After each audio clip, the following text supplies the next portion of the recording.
आज हम राजनीतिक भूगोल पर बात करने वाले हैं। बेसिकली राजनीतिक भूगोल भूगोल की अन्य शाखाओं की तरह ही ये भी एक शाखा है, लेकिन आप जैसा जानते हैं कि राजनीतिक भूगोल की जो दो मूल अपनी जिनको कहिएगा कि शाखाएं हैं, उनमें से एक शाखा आपकी भौतिक भूगोल है तो दूसरी मानव भूगोल है। और मानव भूगोल से जुड़ी जितनी भी चीज़ें हमको ध्यान में आती है वो अलग विषय हैं, और भौतिक भूगोल से जुड़े हुए सारे विषय वो अलग हैं। तो यहाँ पर राजनीतिक भूगोल के बारे में हमको अगर समझना है ठीक से, तो इस बात को ध्यान में रखना पड़ेगा कि भूगोल की जो दो मूलभूत शाखाएं हमारे ध्यान में आती हैं, वो मूलभूत शाखाएं जैसे मैंने अभी आपको पहले बताया कि पहला भौतिक भूगोल है। भौतिक भूगोल के अंतर्गत आप फर्स्ट ईयर से लेकर या छोटी कक्षाओं में भी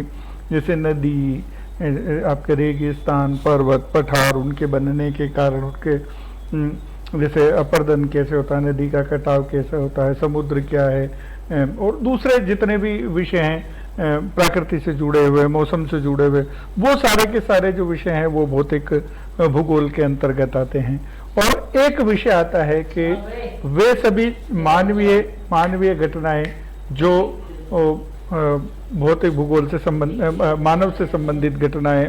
जिसमें मानव की आर्थिक घटनाएं हो सकती है, उसकी राजनीतिक घटनाएं हो सकती, ये सारी की सारी जो विषय हैं वो आपके मानव भूगोल के अंतर्गत आते हैं। तो मानव की वे सभी गतिविधियां जिन पर कहीं ना कहीं भूगोल प्रभाव डालता है, तो ऐसे सभी विषयों को हम मानव भूगोल के अंतर्गत पढ़ते हैं। अब मानव के कई प्रकार के क्रियाकलाप हैं, कहीं वो आर्थिक गतिविधि करता है, तो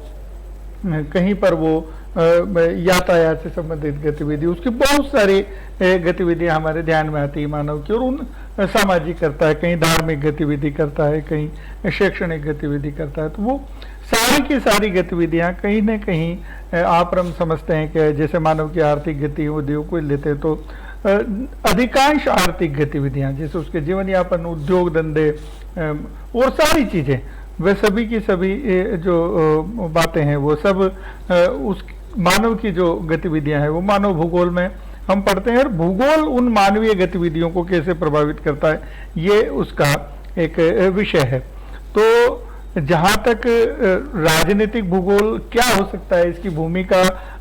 जैसे हम विषय आगे पढ़ेंगे, तो भूमिका की दृष्टि से राजनीतिक भूगोल में क्या हो सकता है, तो वो मूलभूत रूप से यही कहेंगे कि ये भी भूगोल की एक शाखा है जिसमें मानव संबंधी घटनाएं, व्यवहार, क्रियाएं आदि का अध्ययन किया जाता है। अब वो क्रियाएं क्षेत्रीय भी हो सकती हैं, राष्ट्रीय भी हो सकती हैं, वैश्विक घटनाएं भी हो सकती हैं, वो सब होती है, लेकिन उन सब घटनाओं का कहीं ना कहीं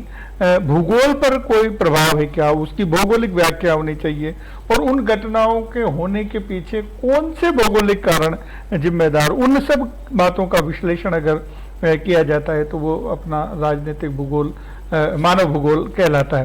तो राजनीतिक भूगोल अगर मानव के व्यवहार, आयाम और उनकी जब व्याख्या और विश्लेषण करते हैं तो निश्चित रूप से ये भी मानव भूगोल की ही एक शाखा है।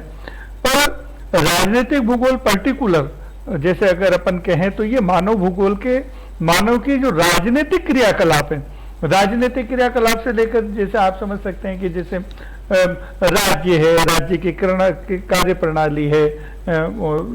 एक राज्य के दूसरे राज्यों से संबंध हैं, और ऐसे कई विषय हैं, और उसकी सत्ता है, सत्ता का संघर्ष है, राज्य की स्थापना है, राज्य के आवश्यक अंग है, ऐसे कई विषय हैं जो राजनीतिक गतिविधियों के अंतर्गत मानव की रखा जा सकता है। तो राजनीतिक भूगोल मानव भूगोल के अंतर्गत एक विशिष्ट दृष्टिकोण प्रदान करता है, कि नजरिया प्रदान करता है कि मानव की वे सभी क्रियाकलाप जो राजनीतिक दृष्टि से महत्वपूर्ण, उनको कैसे भूगोल प्रभावित करता है, ये सारे के सारे विषय